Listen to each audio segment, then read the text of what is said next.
Welcome to the Purpose-Driven Recovery Connection talk show with Julia Perrell and Linda Larson-Schlitz, bringing you weekly interviews with people who have lived it so you can keep on living recovery.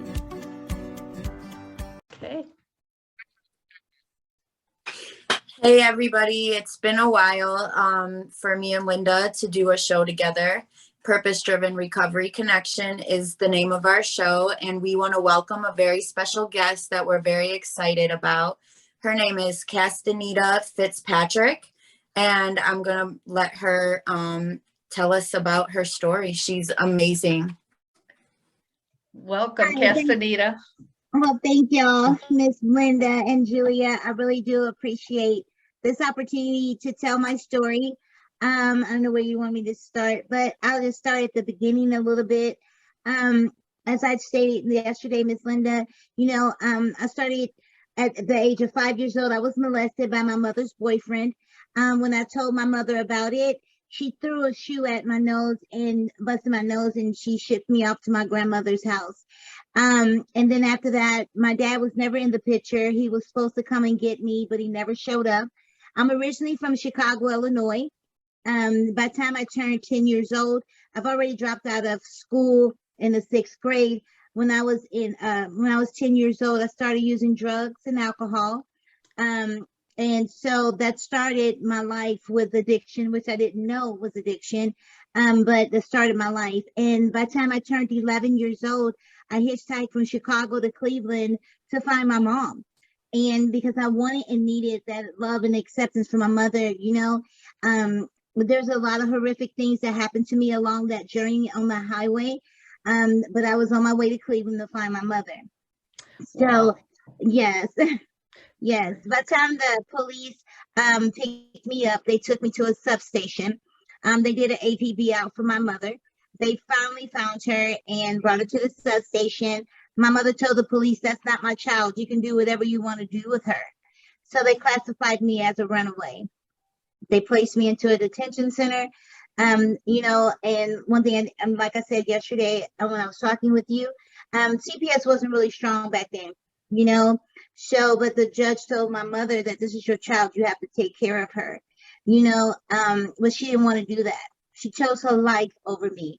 I was placed in my mother's custody. I went to her house. My mother told me I couldn't live with her. So off on the streets again I went. Not only is drugs in my system, back then I started out with powder cocaine and then freebase, and now men are just doing whatever they want to do to me because I need a place to stay, or I needed the drugs that were already a part of my life. I not only was prostitution, sexual exploitation, and all of that was involved in my life.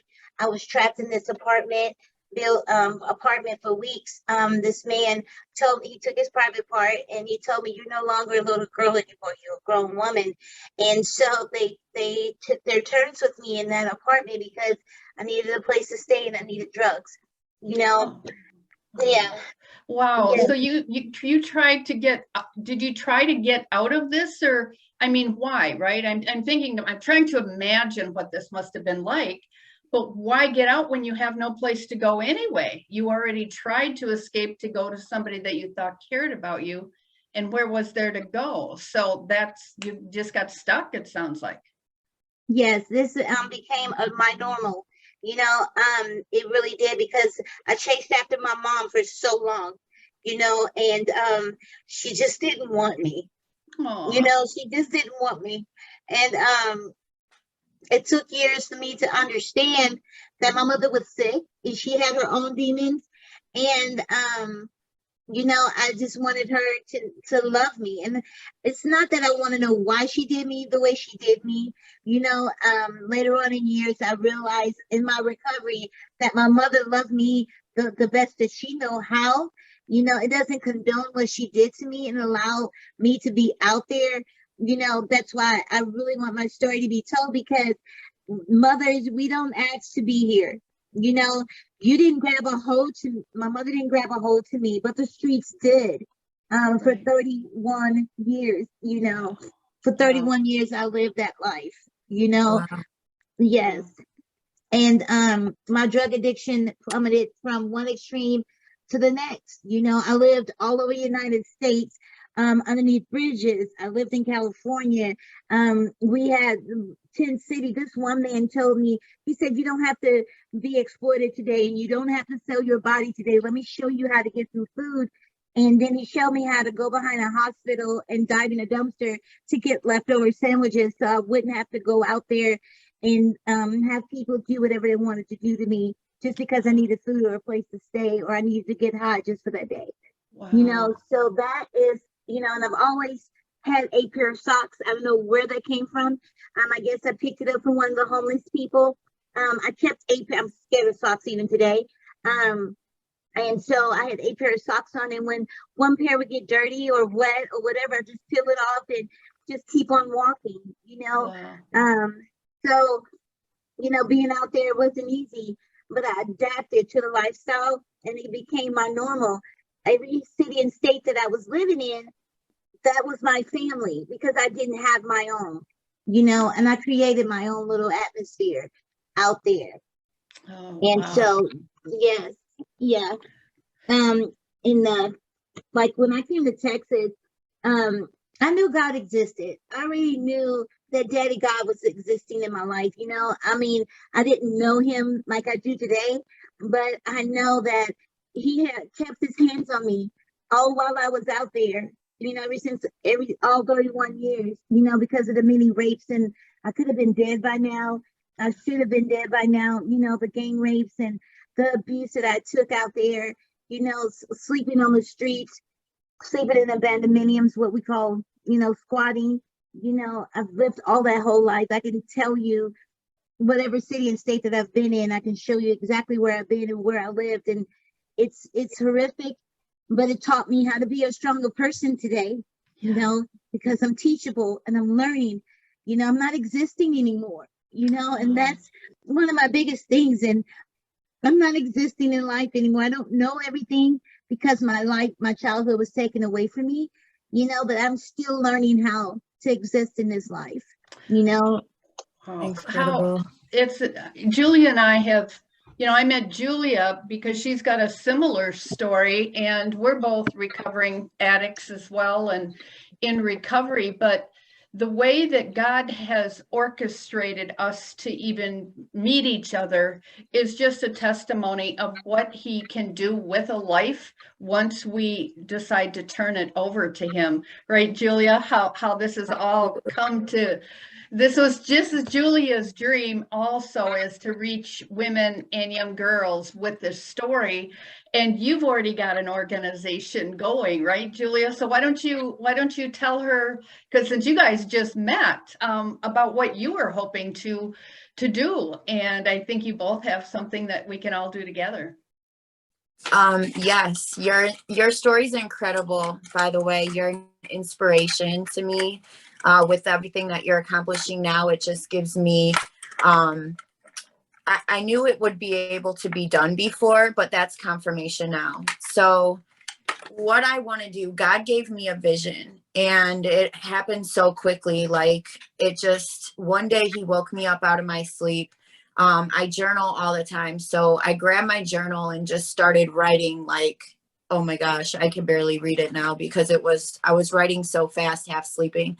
But basically it was for a nonprofit, to start a nonprofit to help women or I'm not sure, that's the part I'm not sure about, women or people. It happens to women, and it happens to men as well. It happens to children. So really, I don't know how to pinpoint who to exactly help, but help them to transition out of the life of prostitution, drug dealing, drugs, drug using, and just transition into God's purpose. And whether that be a business that they start on their own, mindset, recovery, and loving themselves, just like a whole like fix of everything wrong in their life.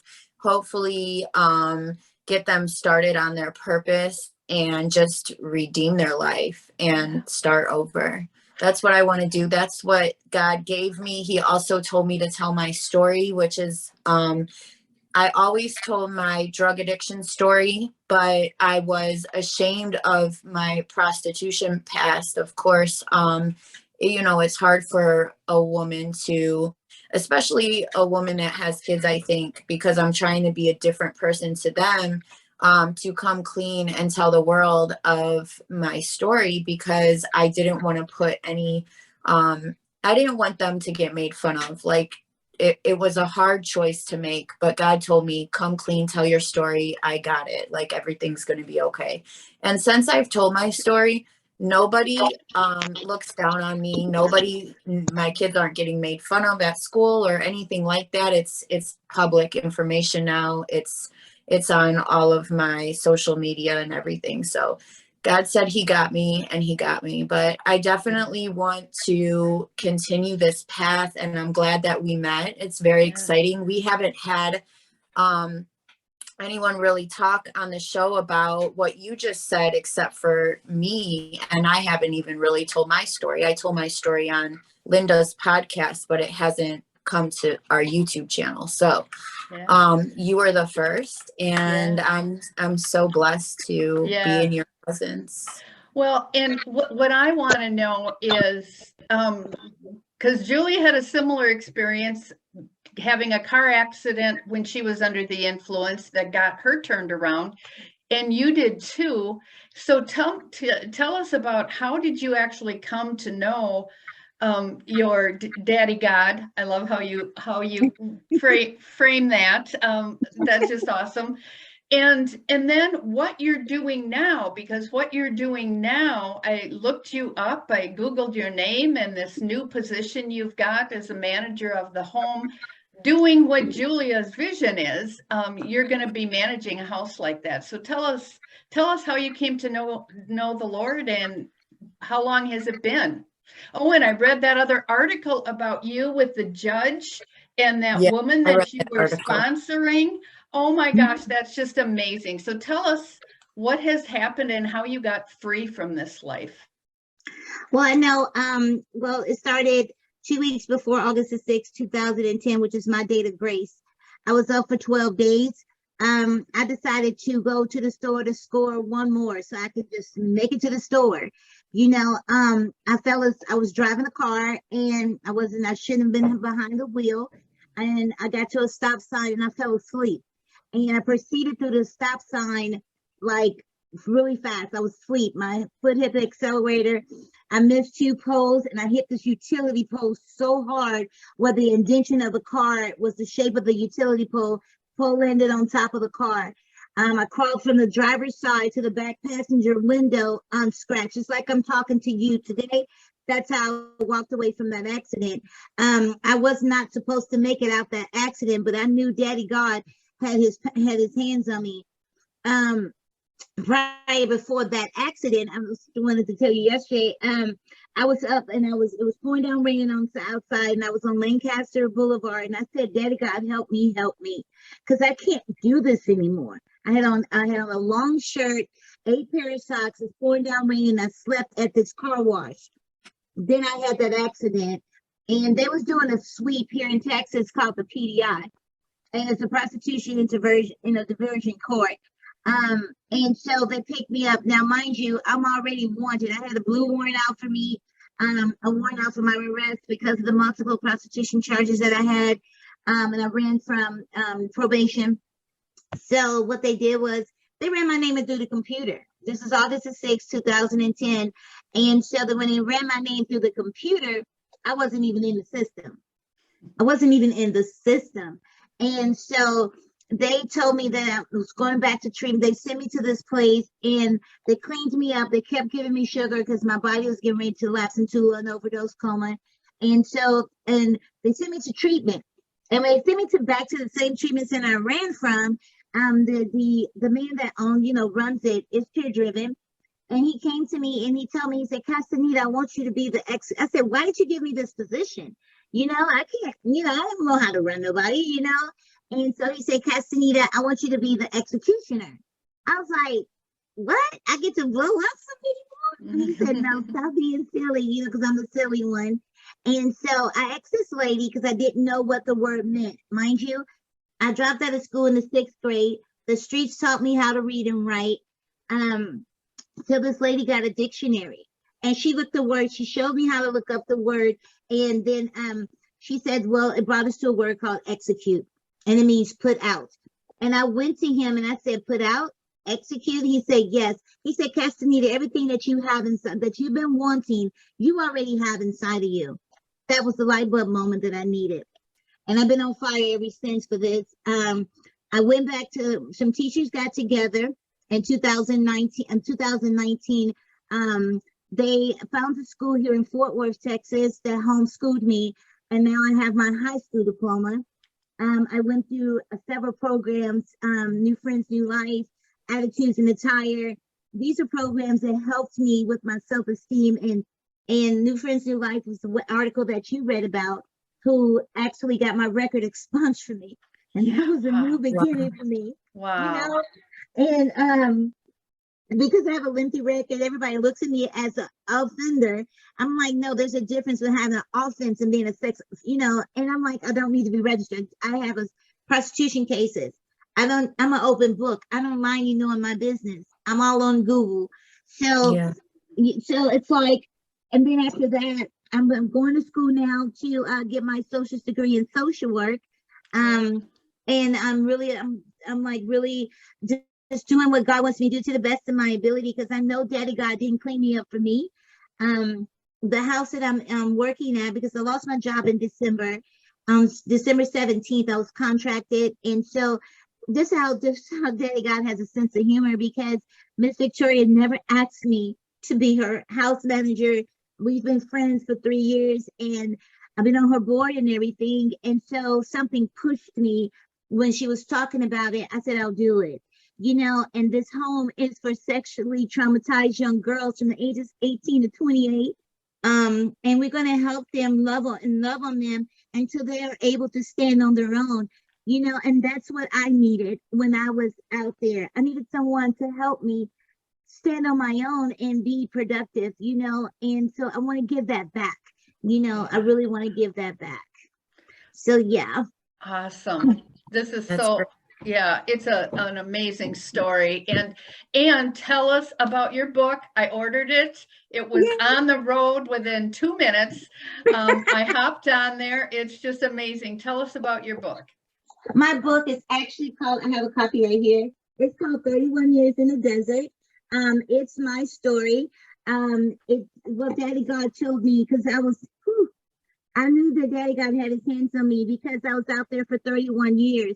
Biblically, I have been every part of the Bible. I've been Job, I've been Rahab, I've been Shadrach, Meshach, and Abednego, because I've been through the fire, you know. And when I wrote my book, it came published on my 9th day of recovery. So that's my 40 years in the desert, you know. And so it talks in depth about my story and the good accomplishments that I've had, you know. And I just want people to see that I am what your children can become if you don't love on them. And my story is going to get out there the way God wants it to, because Daddy God says, that's my 40 years in the desert, you know. And my pharaohs, when he defeated those, my expungement is actually my Jericho wall coming down. Oh. You know, so that's how I look at it. And yeah, it's on Amazon. So just type in 31 Years in the Desert and get your copy. That's so awesome. I can't wait. Can't wait to read it. And Julia's got one coming someday too, don't you, Julia? Someday soon. Well, I sit on your computer and start typing, Julia. Don't even try to tweak it, because those are Daddy God's word. And whenever you start stumbling, you know Daddy God's left the building. You know, that is so true. The first one that I wrote, my stepdaughter was making fun of me because I have ADHD, and I had lost yet another thing. She said, "That's it. You've got to write a book." And so I said, okay. And within 30 days, by the end of the month, I had the book in the publisher's hand. So it doesn't have to be perfectly polished. Needless to say, I did not get greatly edited, but it was the real me, as real as you can be when you just put it on paper. And then the next one too, my meditation book that I wrote, that's just my time with God. And You know, it's so, God can use any of us. He's Yes. created all of us for this unique purpose, that we're all different and we need each other. That's what's so beautiful about all of this, is that we need each other. And that's why we wanted to start a channel where we can make connections, because there's other people that are going to be a part of our show, that are going to listen to us, that are going to want to hear you come and speak, or me, or Julia. Or hopefully in July, we can set something up around your birthday and we can do something down there, because we'll be coming down the week of the 25th of July. Yay. I wanted to Yeah. tell you too, and Miss Julia, my mother and I, it's in my book too. I had the opportunity to find my mom after being separated for 31 years. Wow. And it took some years for me to learn how to forgive her. And that's something else I wanted to stress, that, you know, we have to forgive those who harmed us, you know? Yeah. And so I actually had the opportunity to have my mom stand in my living room, and she finally told me those words that I've been needing to hear. She told me, "I love you and I'm proud of you." And it's like she already knew all of this was going to happen before it even happened. Daddy God called her home. I only knew her for 4 years. Daddy God called her home. But I was able to hear those words that I've been needing all my life. And I finally got those before November 17, 2018, before I wrote the book. That's Wow. wonderful. That brought tears to my eyes. Good, happy tears, though. I'm so glad that you got to hear that from her and just have that closure. Yeah. Have you reconnected with your father? Well, my father, I found him also too. I found out when I was 5 years old that the reason why he did not come back and get me is because my mother threatened him with a restraining order. My dad actually lived 35 minutes away from where I was, and he could not come and get me. And so he calls me from time to time just to check on me. He's heard my story. He's read my book. And so he tries to love me he lives in Las Vegas right now. And, you know, I told my dad, I said, "Dad, I understand what happened, and I forgive you and Mom, you know, and I just want to be your little girl, just like the way I am right now. And let's just get past it, you know, because I forgave him a long time ago, you know?" Wow. Yeah. Wow. Amazing stuff. Well, I know that God is working all things together for the good. That's what he has promised for those that are called. Clearly you are called, you are serving, and now you're going to be a manager of that house to transform those lives. I love your butterfly.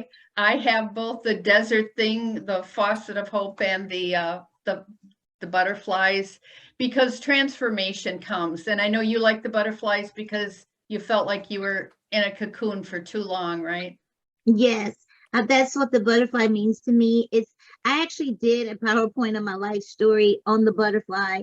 And so I was in the cocoon for 31 years, you know, and I'm learning how to fly. I have my wings and I'm learning how to fly. I can flutter sometimes, you know, but now it's time for me to take flight. And so I have to dust those wings off and get flying, you know? Oh, I can't wait. We can't wait to help you get out there. I can't wait either. Yeah, thank you so much. I have one more question for Castanita.